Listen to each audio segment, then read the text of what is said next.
I know a lot of people are freaking out right now, so we gotta discuss this little manifesto post that they posted before patch notes went out, right? We're all spooked. It's okay. Thank you for the yeets. Let's just go over this development manifesto.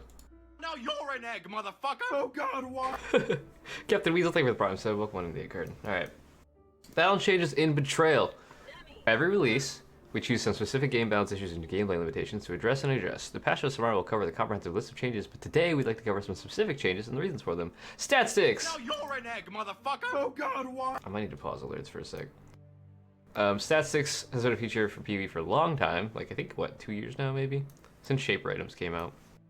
Statstick, for those of you that don't know, is an offhand weapon that is not valid to use with the skill you're using when dual wielding. You get all the benefits of the stats on that weapon while not having any limitations it might have affecting the use of the skill. You can use a weapon that has the attack speed or damage you want for the skill, while the offhand weapon provides excellent stats without its speed or base damage limiting you. It started off as an interesting gameplay element to use as part of a build, but in many releases as more powerful modifiers when unique and rare weapons have been added, the power of Statsticks cannot be ignored when planning builds and is stifling other choices, including genuine dual wielding. Yeah, we know. In 3.5, we're removing the ability to use Statsticks, but for the following changes. You'll no longer be able to use skills that require a specific weapon equipped if you're dual wielding and one of your equipped weapons is unsuitable. So for example, what that means, if you're using a sword for like Blade Flurry, you can't use a mace for Blade Flurry or a scepter for Blade Flurry. So you can't use an offhand scepter anymore. It will just disable you from being able to use the skill at all. And then skills that can be used with two weapons will remain hand only when used, like Consecrated Path or Ground Slam. Or I think Sunder. You have to use both weapons when dual wielding. Which means I think that everything is Cleave now. Cleave is the only two-handed or like dual wield weapon skill where you attack with both hands. I think this means everything attacks with both hands now. So everything is Cleave. And yeah, this doesn't affect physical damage spells. So if you're using Explosive Trap or Glacial Cascade, Blade Fall, Blade Vortex, Ethereal Knives, completely ignored by this change. Which I think is interesting, really. So BV Elementalist is still on the menu. GC Miner is still on the menu. But Blade Flurry Reeve, Consecrated Path, Crit Sort, stuff like that. I don't know, we'll see. BV is not affected at all. This is for attack stats, attack stuff. It has nothing to do with spells. We found that this change is important to make skill binds specific to your weapon set. You can now have an entirely different set of skills bound in your main hand set of weapons and your second set of weapons. I'm not really sure what this means, but that's fine. Energy Shield Recharge. ES recharge is no longer interrupted by non-damage changes to your life or ES, which is fine. We talked about this before. Initially, this was explored as a way to make it easier for casters to use Eldritch Battery to solve mana issues. For those who don't know what Eldritch Battery is, it's a keystone on the tree up here that allows you to spend Energy Shield before mana for skill costs, and your ES goes over here instead of over here. I use this on my Infinite Tinker, my Eldritch Battery Lightning Trapper, so I can spam infinitely with Tinker Skin. I throw a trap, spend Energy Shield, and I gain ES back when the trap pops. I never run out of mana, right? I never even use mana. But they made it so that it'll just keep recharging instead of, like, when you spend it, it won't stop recharging, which is good.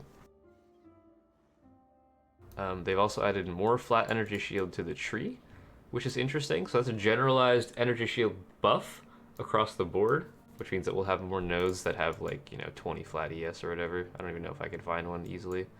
20 flat. So we'll probably have a lot more nodes like this with some little bit extra flat to help, you know, get you some padding when you're starting out. Cap on slowing effects. Thought about you can slow the expiration of an effect on a character through time slowing mechanisms such as temp chains is now capped at 75% from all sources. Time slowing effects are very powerful. Limiting it allows us more flexibility in creating content, as allowing us to provide more options for giving players time slowing effects. So there are builds right now using Headhunter and Zerphi's Heart, which stack maximum slow effect on themselves to make the effect of Headhunter and Soul Eater last forever. Basically, I think it's like a minute now, 61 seconds or so, instead of the 20 seconds base, which is kind of broken, right? So they made it so you can only get 75% duration. So it would go up to, what, 35 seconds on Headhunter buffs instead of 60 seconds, which is a pretty big nerf, but also those builds are fucking dumb anyway. Like, you shouldn't be able to do that in the first place. So I'm glad they did that. If you weren't playing a Temp Chains yourself build, it doesn't affect you. It's fine. Unique rebalance. This is interesting to me. They didn't know they were going to do this. Patch notes tomorrow will cover a large number of unique item rebalances. Some of these are slight, simple numerical changes, while others are closer to redesigns. So we're going to get a lot of legacy uniques, most likely. We'll see.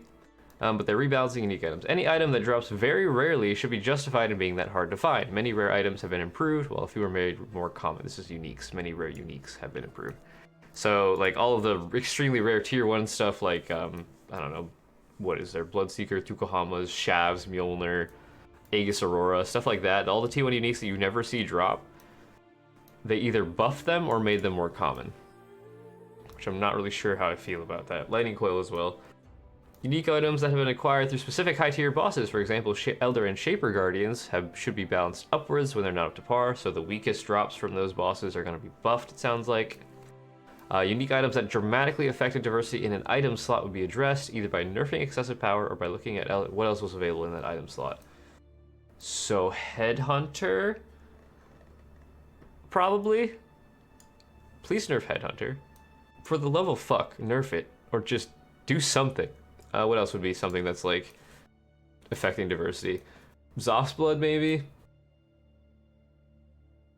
Tombfist? Bubonic Trails? What else is there? I don't even know. Impulsa, yeah. Impulsa could go Legacy, that'd be interesting. Items which were relatively very strong but did not damage diversity could be made more rare. So... Poet's Pen? Loreweave, yeah, Loreweave. I mean, how are they gonna make Loreweave more rare, though? It's a recipe. You can't make it more rare unless you just nerf the drop rate of all unique rings. Which is not gonna happen. 61 rings. Alright, Cast on Blank. When looking at unique item balance, some items that offered triggered effects had their cooldowns reduced. It was difficult to do this without looking at other triggered effects as well. As a result, the Cast on Critical Strike support and Cast on Melee support will have their cooldowns reduced. We already knew about this. Except for they didn't mention Cast on Melee skill before. They only mentioned Cast on Crit. So that's cool. That's a buff for Cast on Melee kill. I think this also means they're going to buff Cospreys and Mjolnir, right? And maybe leave Poet's Pen alone. They didn't say they're going to up the cooldowns. They said only reduce, so the ones that are bad are probably going to get buffed. Okay, so archetypes. One of the approaches used in patches and developing skills and making changes around specific playstyles. This is centered around the concept of having some build archetypes. We make a specific build and add features and balance changes around that build. While some players are expected to end up in the archetype, we also want the tools to be useful in existing builds and to allow and change other builds that share elements with it. 3 archetypes for 3.5 that they're adding were Cold-based Dot Spellcaster, damage over time, Hierophant-based caster based on brands, and a champion-based melee character based on new axe and sword steel skills with Impale, supported by banners. I kind of like that. Champion seems like it fits well with the banner stuff. Impale, though, I don't know. Cold-based caster has led to the new skill Winter Orb, rework of Ice Spear and Arctic Breath, and adjustments to Ice Nova and Vortex. Changes on items, passive tree, and the occultist tree. So we get added cold damage over time multiplier and non-ailment chaos damage over time multiplier on new modifier. They really got to get better fucking names for this shit. I don't want to say cold damage over time, chaos damage over time multiplier constantly. The values on various cold and chaos notes are modified. Sure. As well as the new brand skills, the archetype based on them has led to changes to the Hierophant, and also had knock-on effect for totems. Number of totem nodes now offer benefits for brands. The Hierophant node Ritual of Awakening no longer grants +1 maximum number of summoned totems. Instead, it causes skills that would summon a totem to summon 2 instead, and grants 2% more damage per totem. I never played Hierophant. I don't really have any experience as to what this means. If that's a buff or a nerf, I can't tell. I think it's both. I think it's both. I don't know. Additional totems are now available from other sources, and players will have a number of options for totem builds as well, being able to explore the new brand skills. Okay. I think I like this because it means that you can play totems as other classes as well as Hierophant now. You're not like locked into being Hierophant if you want to attain your maximum potential. I know we can get additional totem as a craft on Veiled mod, craft on shields now. Actually, I don't remember if that was a Veiled mod or not.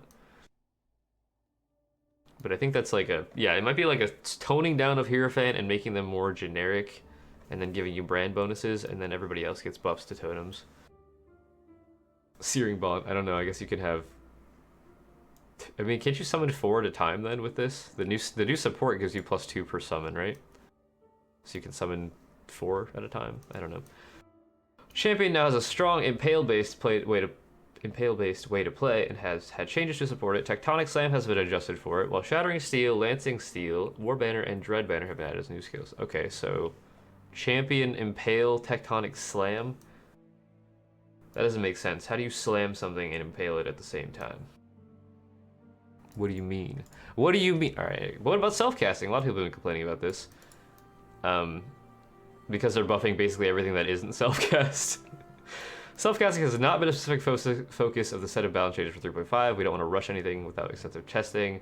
Betrayal does include some changes for various things associated with self-casting. We've designed the new cold skills to be aimed at self-casters, for example. And probably brands, to some extent. But yeah, that's that. It's cool. I think I'm pretty happy with all of this stuff. We knew this was happening, or had a feeling this was happening. I kind of didn't expect it until 4.0. The Statsticks changes. But other than that, I'm pretty happy with all of this. Potential Headhunter nerfs sound good to me. Impulses, Lore Weave, Zoff Blood, I don't even know, Tomb Fist, Bubonic Trail nerfs, like all that stuff is fine by me.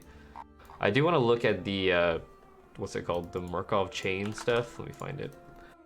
Because there's some interesting things you can try to glean from it just by control F'ing anything that you're worried about. Which Bex posted on Reddit. This is an algorithm called Markov Chain Text Generator. It basically just scrambles the patch notes. Parts of it. This isn't the full patch notes, it's just some of it. But what you do is you just control F anything that you're worried about being nerfed. So if you look up Molten Strike Labyrinth Helmet Chance now grants 1 additional projectile from the sky. So I don't know how scrambled that is, but I'm pretty sure that means Molten Strike projectiles is now going to be probably 1, like what they did to Barrage. Instead of 2, it's 1 now. On the Helmet Chant, because, I mean, we were talking about this the other day. The Helmet Chant for Molten Strike is ridiculously broken in comparison to everything else. Like, back when the Barrage enchant was broken, Barrage was 4 projectiles, and the Helmet Chant gave +2, so that's 50% more. Molten Strike was 3 projectiles with +3. It's 100% more damage. It's kind of dumb. So that's probably going to get toned down slightly and most likely go Legacy. If you want to run Lab in the next 3 days for that, feel free. Zerphi's Last Breath is on here as well, so we might see a Zerphi's nerf. We don't know what Runebinder is. -1 to the number of totems. Raised spiders are now shared account-wide. Okay, great. But yeah, these are just funny to read. I'll try to link these on the YouTube video in the description. But I'm glad they're nerfing some of these things. I don't know if there's anything else in here that I needed to care about. You can now move and rotate your hideout layout. That might be an actual sentence. That'd be cool if you could, like, rotate it. Blood Chieftains can now hurl Blood Apes at you. Queen of the area you are hit. Spider Queen now rules Hall of Grandmasters. That's good. When you reach 24 challenges, you will no longer work for attacks. Gain valuable rewards based on the enemy. Does this mean we're getting boss drop buffs? I'm happy with that. This is Bex's meme post. It's not an official patch notes, don't worry. Some of it is, obviously. It's just a scrambled version, but we have to descramble it. Features such as when you use it. Added 3D art for the wrong base type. Fuck. Hideouts are also no longer main hand only. But yeah, these are just shitposts. Our phrase now limited to 1. No! I don't want 1. Wait, spread across 5 total? What the fuck? Your bestiary book is now instant and has an added damage effectiveness of 120%. Yeah, great. Cool. Xanda's map rewards are now immune to damage. Yeah, I don't know, it's just a shitpost. It's really funny. But I'm happy with all these changes. Let me know what you guys think in the YouTube description. On Twitch, we're just gonna keep discussing this for a bit. So, I hope that was helpful, maybe. We'll see.